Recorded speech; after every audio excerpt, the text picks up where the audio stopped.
This is Chicago's Morning Answer. Daddy, what do taxes pay for? Oh, why, everything. Policemen, trees, sunshine. On AM 560. And let's not forget the folks who just don't feel like working, God bless them. The Answer.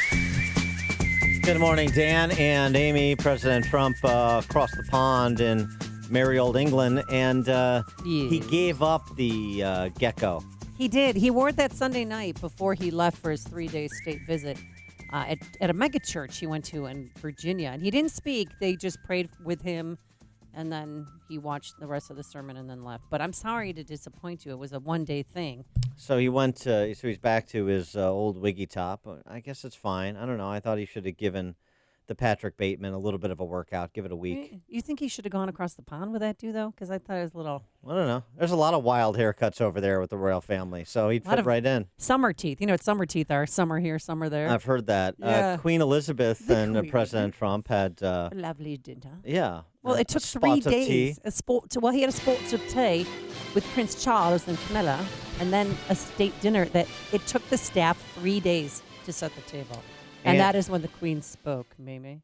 Yeah, go ahead. Yes, please. Yeah, the Queen first. I invite you all to rise and drink a toast to President and Mrs. Trump, to the continued friendship between our two nations, and to the health, prosperity, and happiness of the people of the United States. It's very regal, very gracious. President Trump did her turn as well.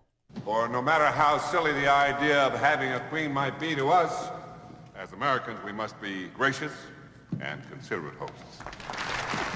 I thought that was nice. No, this is President Trump. She has embodied the spirit of dignity, duty, and patriotism that beats proudly in every British heart. Her Majesty, the Queen. I always get Frank Drebin and President Trump confused. For more on Trump's state visit to England and so many other topics, we're pleased to be joined again by the First Ladies of Punditry. They are Diamond and Silk, hosts of The Viewer's View on Fox Nation. They're also at Fox Nation, and they're stars of the documentary Dummycrats. Diamond and Silk, thank you for joining us. Appreciate it. Oh, thank you. Thank you for having us.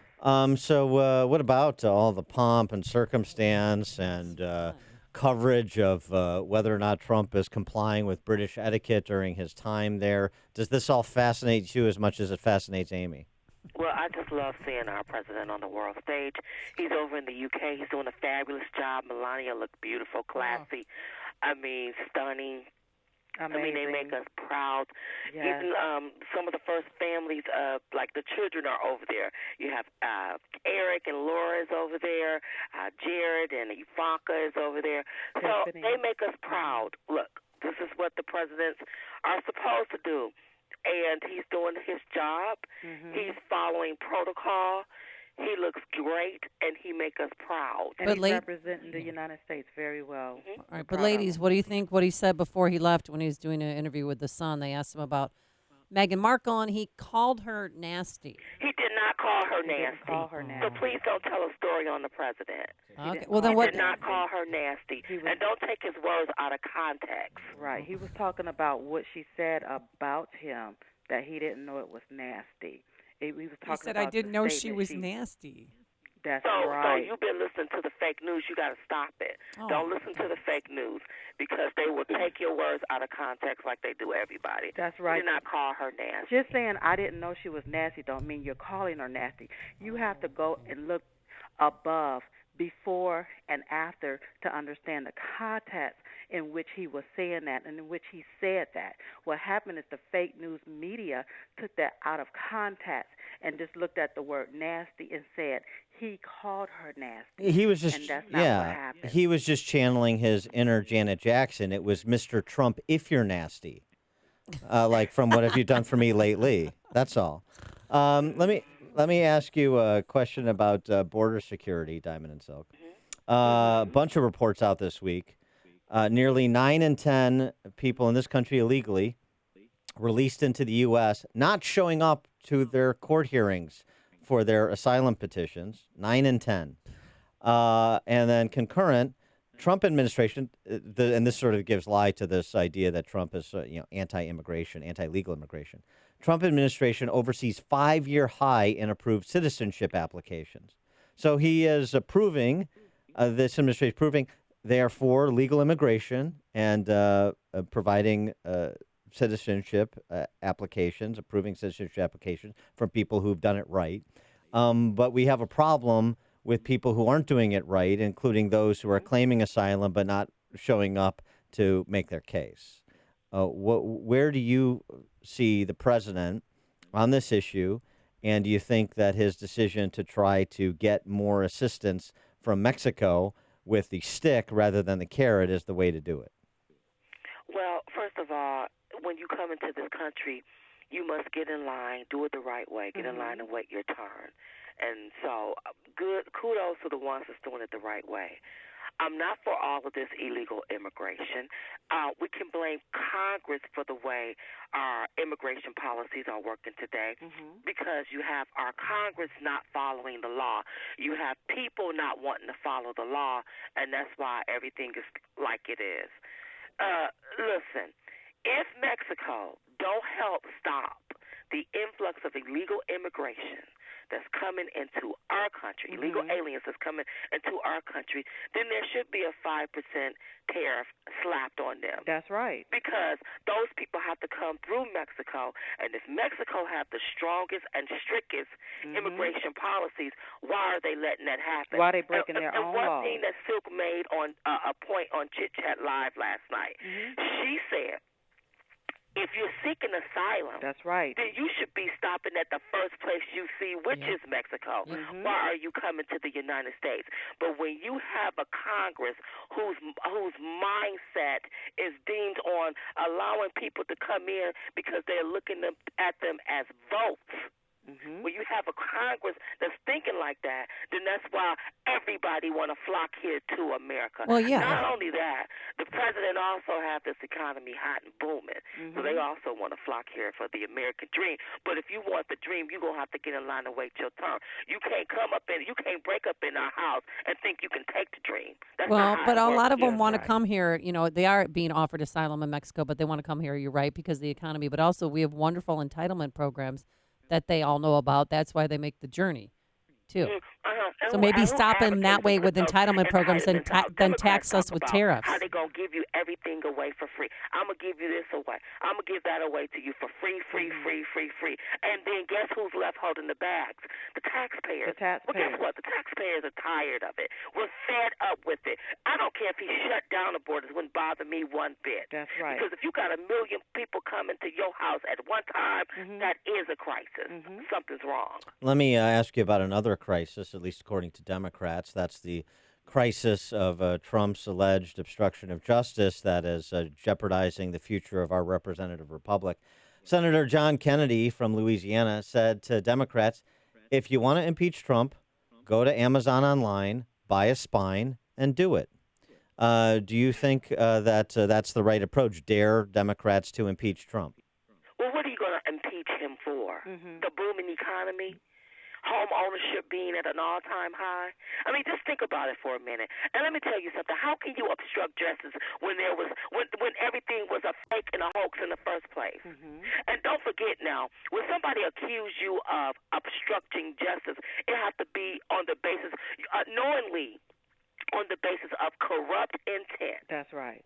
And for Comey to have went to Donald Trump, President Trump, talking about a salacious dossier when Comey knew darn well that the dossier could not be verified. I call that entrapment. That's right. And what they did was they tried to entrap the President of the United States. Yeah, but politically, do you think it would be a benefit to Trump if Democrats move to impeach him? Why would that benefit? Let me tell you this here. If they impeach him, if they don't impeach him, President Trump is going to win the election. Exactly. But see, what the Democrats is doing is using tactics like they always do. They're all talk and no action. If they're going to do it, then do it. Yeah, try it. I don't think and see what happens to you. They're just dragging their feet. That's feet. what has to happen. Yeah. So which 2020 Democratic candidate would you like to see run against President Trump? It don't matter. I don't like now one of them. Ain't now one of them going to beat him.